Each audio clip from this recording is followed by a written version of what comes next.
Bonjour à tous, je suis Sylvia et je vous accueille sur Hope, le premier podcast qui aborde le thème de la maladie sans phare ni tabou.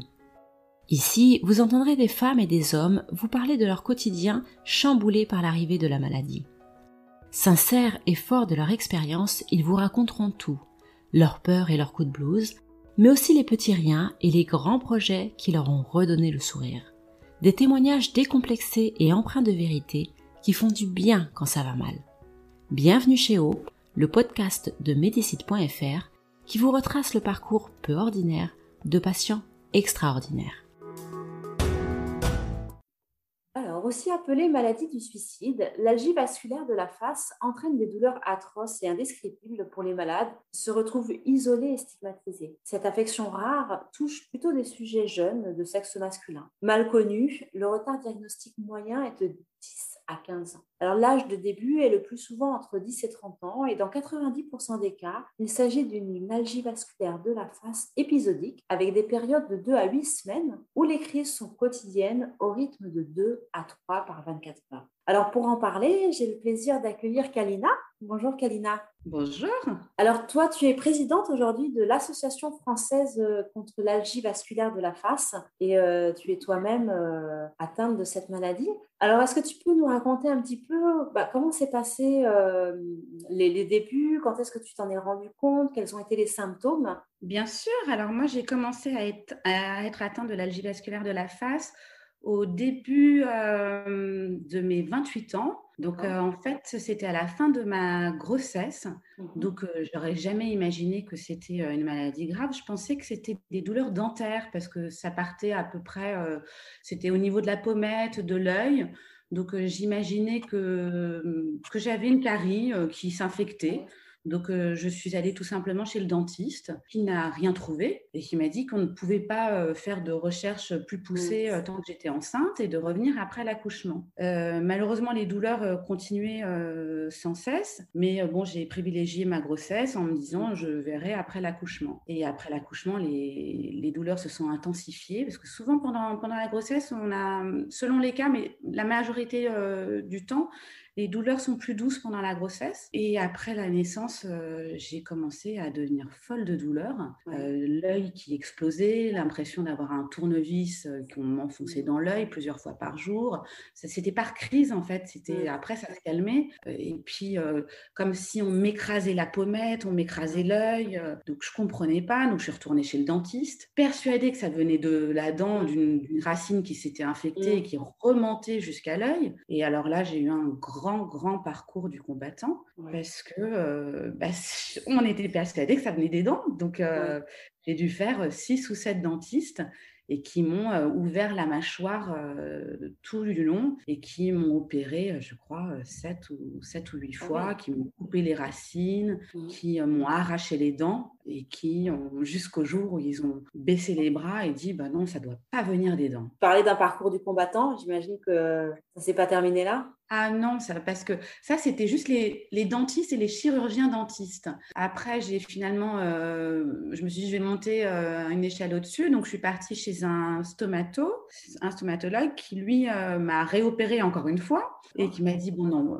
stop, on va arrêter là, c'est neurologique. Je vais vous envoyer dans un centre antidouleur.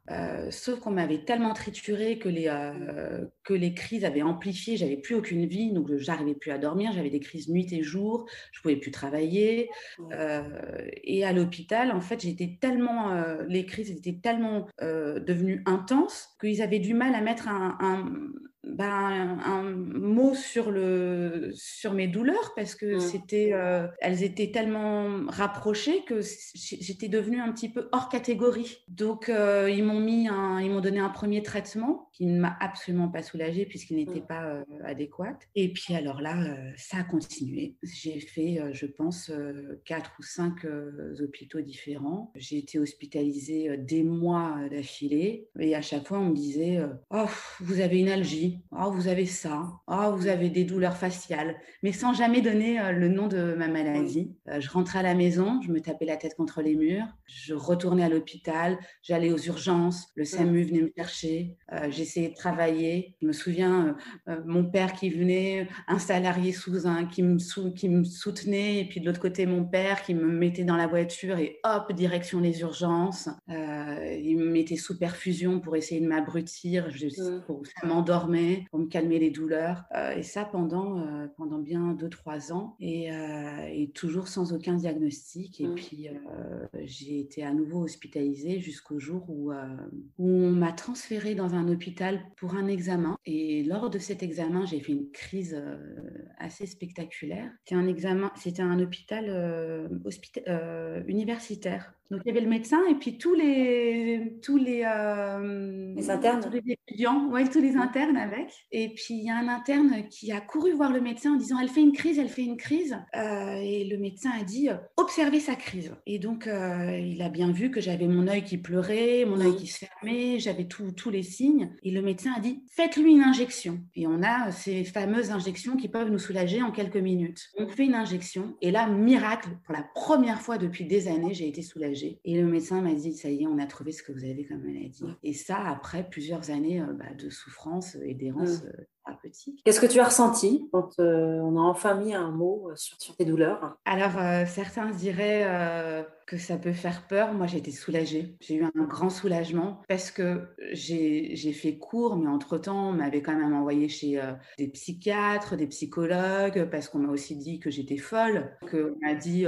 prenez un paracétamol, ça va passer. Sauf que dans notre maladie, même la morphine ne nous aide pas. Donc, je disais, mais je peux pas être folle. C'est pas possible d'être folle lorsqu'on se tape la tête contre les murs. J'ai quand même essayé de me jeter par la fenêtre. Donc, alors que j'avais 2 enfants en bas âge, que j'avais une famille qui m'entourait, que j'avais mes amis qui m'entouraient, que j'étais pas seule. Il y a des personnes qui sont seules. Moi, j'étais quand même accompagnée. On m'emmenait aux urgences. J'étais pas toute seule chez moi. Et là, quand on m'a dit vous souffrez d'une maladie qui est reconnue, je me suis sentie reconnue. J'avais l'impression que ça y est, je pouvais dire vous voyez, j'ai quelque chose. Je souffre de l'algie vasculaire de la face. C'est une maladie, elle est rare, elle existe. On peut mettre un mot sur mes mots. Donc, je pourrais me justifier. Un gros soulagement. Même si c'était un autre commencement et puis un autre combat, j'imagine. Un autre combat qui allait commencer, oui. Comment est-ce que ça a impacté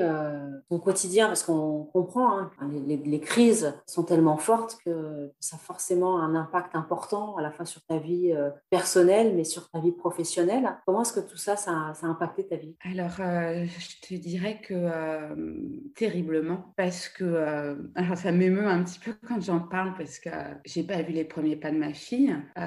Mes enfants, ils ont dû venir voir leur maman à l'hôpital sans cesse. Que mon fils, c'est souvent mon fils qui me faisait mes piqûres lorsque j'étais en boule par terre et incapable d'aller jusqu'à l'armoire pour chercher ma piqûre qui me soulagerait. Et mon fils qui me mettait sous oxygène lorsque j'avais trop mal. Que la première fois où j'étais au cinéma avec mes enfants, c'est quand ils avaient une dizaine d'années, parce que le bruit est un déclencheur pour moi. Que autant mon fils, jusqu'à ses 3 ans, jusqu'à la naissance de ma fille, j'allais au parc avec lui, mais j'ai jamais été au parc avec ma fille, parce que trop de bruit autour de moi me déclenchait des... Au début, j'arrivais à gérer, il m'arrivait même dans la rue, en poussant la poussette, de me faire une piqûre en douce dans le ventre, dans la rue. Après, j'arrivais plus à gérer, j'y arrivais plus. Parfois, je me demande si la moitié de l'année, je travaille. Je prévois des choses, on prévoit, c'est-à-dire que je ne m'empêche pas de prévoir les choses, on prévoit les voyages, mais il y a toujours cette peur de se dire est-ce qu'on va réussir à faire les choses? Donc, faire les courses, par exemple, on ne va plus dans un supermarché parce que les lumières blanches, je sais que très rapidement, je vais faire une crise. Oui, ça a un gros impact que ça a un impact sur moi, je l'ai accepté. J'ai du mal à accepter que ça a un impact sur mes enfants et sur mes proches, en fait. De faire souffrir mes proches. Alors, explique-nous un petit peu, donc tu disais que la lumière pouvait déclencher des crises, le bruit également. Comment ça se passe en fait concrètement? Qu'est-ce que tu ressens? Qu'est-ce qui déclenche? Est-ce que ça devient souvent? Alors en fait, il y a beaucoup de déclencheurs, oui. Il y a la lumière blanche, donc la lumière blanche artificielle, surtout si je l'ai dans les yeux. En quelques minutes, je peux avoir une crise qui va arriver. Le bruit, surtout le bruit qui va m'entourer, donc qui va arriver dans tous les sens. Un restaurant où les gens parlent un petit peu de partout, c'est pareil, ça va me déclencher une crise, j'ai du mal à rester. Le stress, par exemple, partir en voyage, je sais que j'adore partir en vacances, mais le fait de savoir que je dois prévoir plein de choses, et ben, j'ai toujours des crises qui s'intensifient avant de partir en vacances. Qu'est-ce qu'il y a d'autre comme déclencheur? Le vent est un déclencheur. Le changement de temps, donc le temps orageux. Voilà, ça, beaucoup de souffrants d'AVF, d'algie vasculaire de la face, sont sensibles au changement de temps. On dit souvent qu'on est des petites grenouilles. Après, ça varie d'une personne à une autre, mais il y a beaucoup de déclencheurs qui sont similaires. Et tes crises, elles vont durer longtemps? Alors, après, ça peut durer de 15 minutes à 3 heures. Moi, j'ai appris à des techniques comme l'auto-hypnose qui va faire qu'elles vont quand même durer un peu moins longtemps. J'hésite pas après à les reconnaître, à savoir si elle va être plus forte et puis à utiliser ces fameuses piqûres et à utiliser l'oxygène. J'utilise l'oxygène en début de crise pour soulager, mais il arrive qu'elle dure jusqu'à 3 heures quand même, oui. Et elles sont régulières ensuite dans la journée? Alors, moi j'ai un traitement de fond, donc je suis chronique, j'ai aussi été opérée, je suis opérée du cerveau, j'ai des implants dans le cerveau, ce qui me donne cette chance d'être un peu soulagée maintenant depuis quelques années, plus le traitement de fond. Mais lorsque je suis en crise, oui, elles sont très régulières, oui. Je peux en avoir jusqu'à 10, 12 par jour. Et là, il est impossible de travailler et de faire quoi que ce soit d'ailleurs. Quels sont les plus grands défis que tu as rencontrés dans ton parcours et qu'est-ce qui t'a aidé à surmonter tous ces défis? Les plus grands défis dans mon parcours, c'est clairement, déjà, c'était trouver les bons médecins, c'était faire reconnaître la maladie, c'était me faire diagnostiquer, c'était ça le plus grand défi. C'était trouver un hôpital qui va qui va poser le diagnostic, qui va me comprendre et qui va ensuite me prendre en charge. Parce qu'il y a aussi, une fois qu'on a trouvé qu'est-ce que l'algie vasculaire de la face, c'est trouver un centre antidouleur qui va te suivre et qui va trouver un neurologue qui, derrière, va pas te donner un rendez-vous tous les 6 mois dans notre pathologie. On a besoin d'être suivi, d'être pris en charge dans notre globalité. Les patients qui sont trop fragiles, en fait, on peut avoir des crises qui sont trop régulières. Et ça, pour moi, ça a été très compliqué. J'ai mis des années.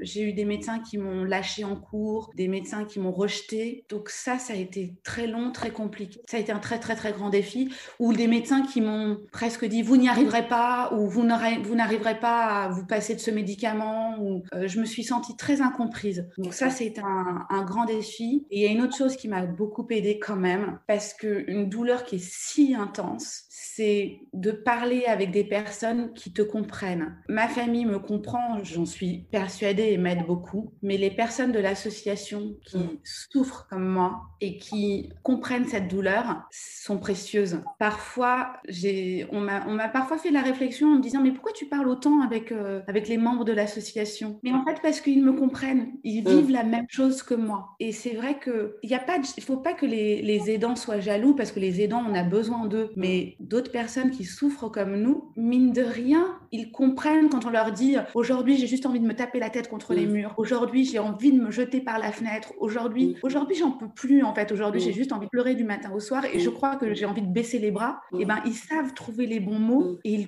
on sait qu'ils te comprennent. Oui, j'imagine. C'est peut-être aussi un moyen peut-être de ne pas laisser ses proches porter ce fardeau avec toi et de pouvoir le confier aussi à quelqu'un d'autre qui en plus comprend. Je pense que ça doit aider aussi. Oui, je crois que tu as raison. Tu as raison. Aussi, se sentir moins coupable de mettre tout sur les épaules de nos proches, de le dire à quelqu'un d'autre, en fait. Et un peu anonyme parce c'est virtuel. Comment tu vas aujourd'hui? Alors, j'ai eu 3 mois extrêmement difficiles où je ne suis pas sortie de la maison. Et depuis 2 mois, je vais beaucoup mieux. Donc, c'est des moments qui sont précieux. La vie est bien faite et surtout, je crois que notre corps est bien fait. On oublie très vite qu'on allait mal, donc on en profite. Par contre, on a toujours un petit peu cette peur au fond de nous de quand est-ce que ça va revenir. Tu as cette épée au-dessus de ta tête. Oui, et surtout, dès qu'on sent, tu vois, même comme un petit fourmillement dans l'œil ou sur la joue ou dans le nez, c'est mince, la bête revient. Ah, c'est reparti.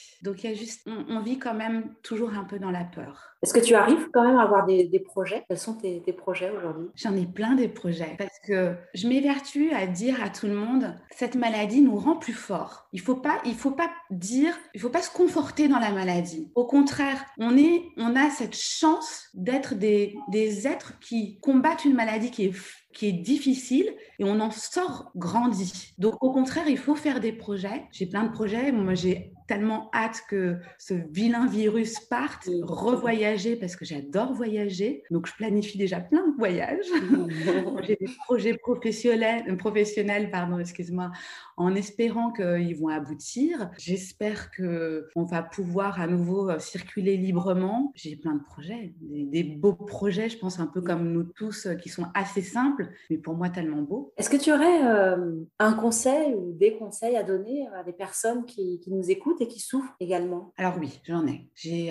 Alors déjà, c'est de ne pas rester seul. Il faut en parler. Donc nous, l'association, on est là. Donc c'est ce que je disais tout à l'heure. Parler aux autres, c'est très important. Tu parlais de stigmatisation. Il faut justement lutter contre cela. Il ne faut pas hésiter à en parler à son entourage parce qu'il n'y a pas de honte à être malade. C'est ce qu'on appelle le handicap debout. Eh bien oui, on a le droit d'être handicapé et le handicap debout, il est mal connu. Eh bien il faut le faire connaître et ne pas en avoir honte. Et comme je te disais tout à l'heure, il faut surtout penser qu'on est des gens plus forts que les autres et rester optimiste parce qu'on a quand même une chance avec cette maladie. C'est que quand on vieillit, eh ben un jour elle disparaît normalement. Il faut garder ça en tête, c'est qu'un jour on ira mieux. Et puis que la science, elle évolue. Et puis aussi, un autre conseil, si votre médecin ne vous convient pas, trouvez-en un autre. C'est très important d'être bien suivi, d'avoir un médecin qui est à votre écoute. Je pense que le fait d'être écouté, bien suivi, de ne pas rester seul et d'en parler, c'est déjà les 3/4 du chemin. Et surtout la dernière chose qui est, je pense, très difficile, mais très importante, c'est accepter notre maladie. Merci beaucoup, Kalina, pour ton témoignage. Tu es vraiment courageuse. Pas imaginer les douleurs que tu ressens, mais on a vu que ça a quand même un impact très important dans ta vie. Et malgré ça, tu restes positive. Et puis, tu es là aussi pour aider les autres. Parce que, comme je l'ai dit, tu étais présidente de l'association. Donc, c'est vraiment important de pouvoir porter ton témoignage parce que connaître la maladie scientifiquement, c'est une chose, mais le vécu, c'est autre chose. Et comme tu l'as dit, on a besoin de se confier, on a besoin de partager, on a besoin de s'épauler et tu le fais. Donc, c'est vraiment très courageux de ta part. Merci beaucoup. Merci surtout d'en parler parce qu'on a besoin de ça.